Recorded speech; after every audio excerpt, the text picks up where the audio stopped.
I've been asked to talk about simplifying algebraic fractions. And for those in year 9 and year 10, this is probably going to be quite useful to you. So let's take a look at a few examples. I'll just throw a few up and I'll make up some as I go along. I've just taken this one straight from the Beta Mathematics book, but all we basically do is there's kind of a few rules we follow. The first thing is we take the coefficients, the numeric coefficients of any variable, and we simply ask, how many times does the denominator go into the numerator? So how many times does 3 go into 6? Or if you like, what is 6 divided by 3? And the answer is 2. And we write that number on the top of the vinculum. Then what we do is we look at the number of x's or y's or z's or whatever we happen to have, and we simply cancel them. Now we cancel by working upon the principle that anything divided by itself is 1. So in this case, I've got x to the 4. X to the 4 simply means x times x times x times x. Notice I haven't put a times in between there. I could actually put a dot in between each, and that would also be true. We can use a dot for times. But I've also got 1x on the bottom. Now, I've got an x divided by an x. What's x divided by x? It's a 1. So I can just cross those two out and put a times 1 here. Of course, anything times 1 is itself. So when I come to gather up like terms, I've got a 2 and xxx, or if you like 2 and x to the power of 3. And there's my answer. All right, let's have a look at another one. I'm going to take this one from the same place, and I've got 12. Let's have a look. I've got 12 x squared y to the 4 all over 3x y to the 3. Now, lots of ways of doing this one. I'm just going to talk about one very basic way, and then I'm going to show you an alternate way to do these. So, first of all, we're going to do the first thing I described, which is say, how many times does the can't speak this morning.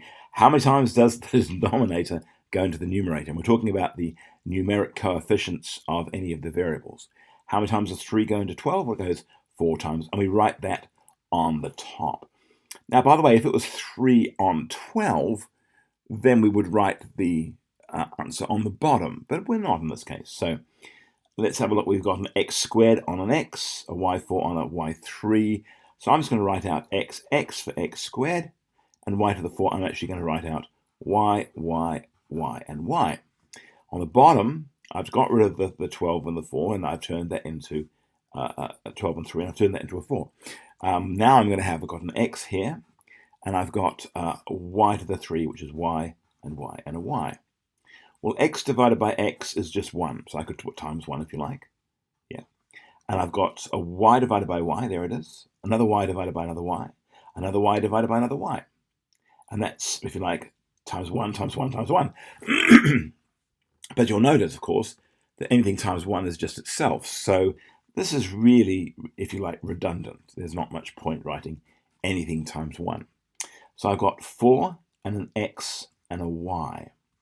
So the answer is 4xy. Now let's imagine the roles were reversed here. So I'll change this up a little bit.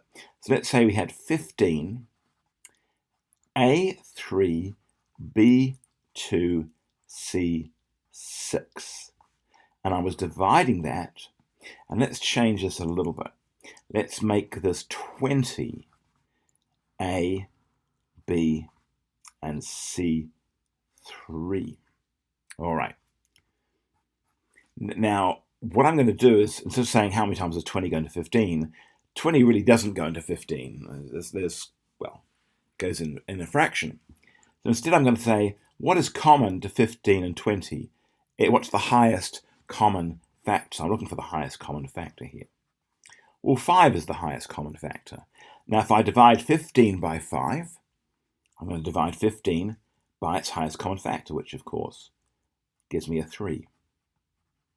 And I'm going to divide 20 by its highest common factor. Again, the same common factor, which is 5, and that's going to give me a 4. So now on this side, I'm going to start by saying I've got a 3 on 4. There it is.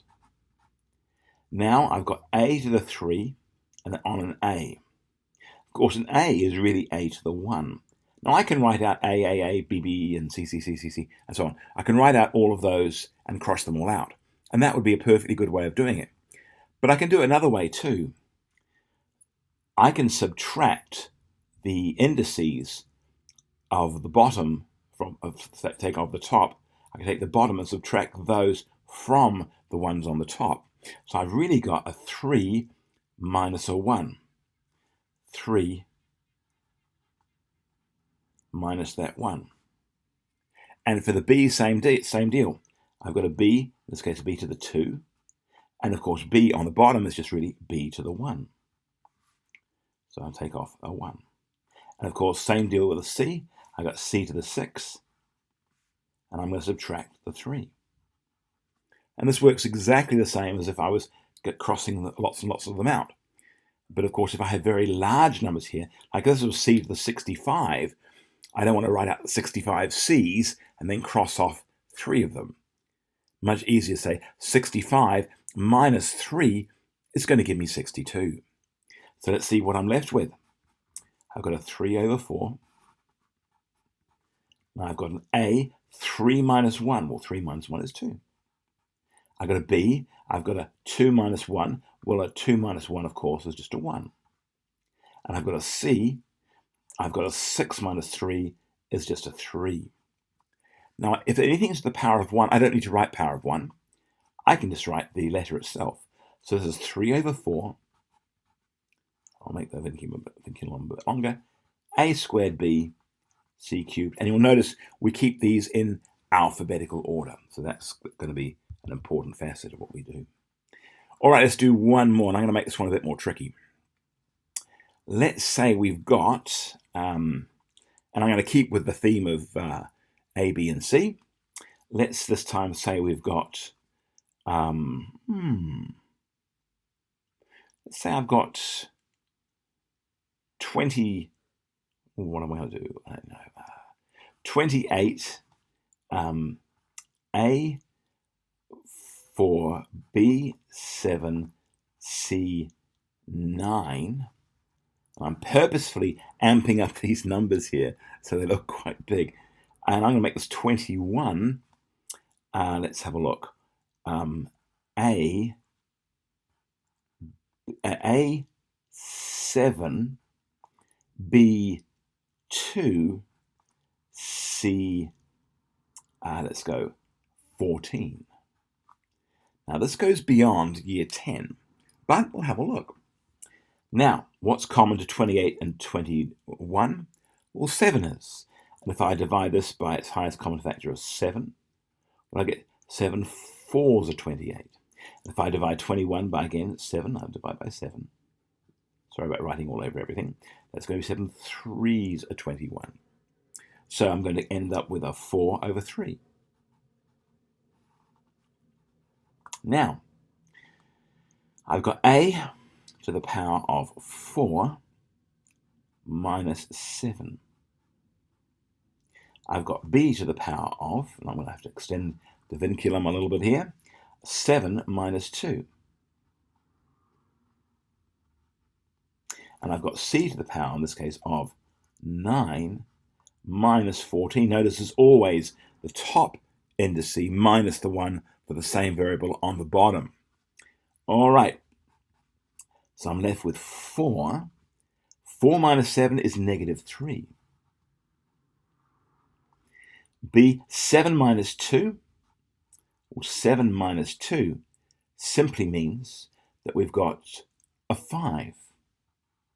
And C is going to be 9 minus 14, or 9 minus 14 is going to be a 5, a negative 5.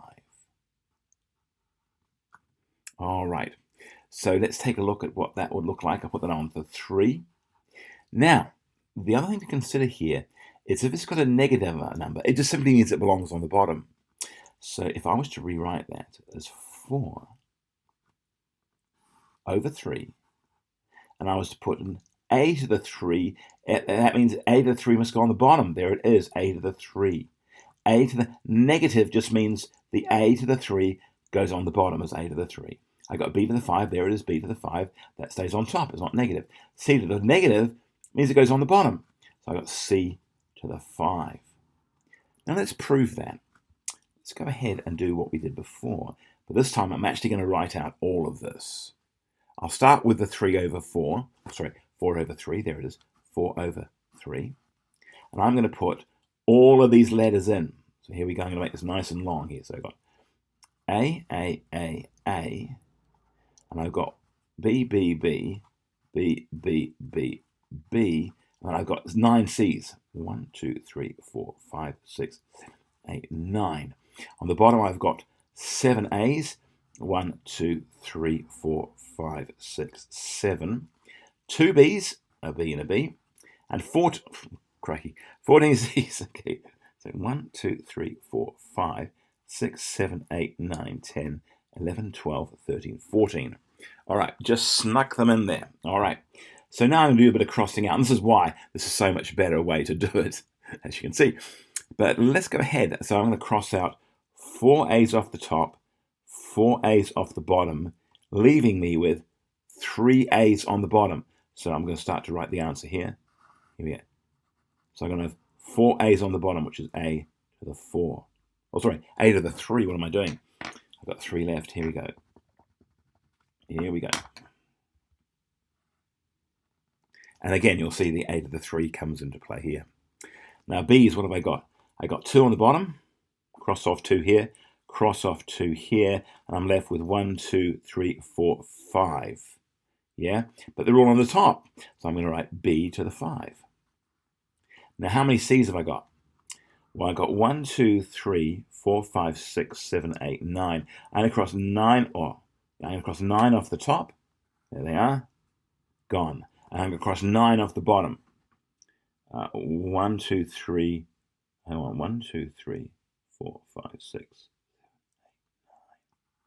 There they are. So how many am I left with? I'm left with 1, 2, 3, 4, 5. And these ones are on the bottom. So I have C to the power of 5. And there's my answer. And you'll notice, of course, we get the same answer as we did before. So you can either write them all out and see where they all end up, or you can simply subtract or add the indices as you need to do. Hopefully that will make sense. Let me know.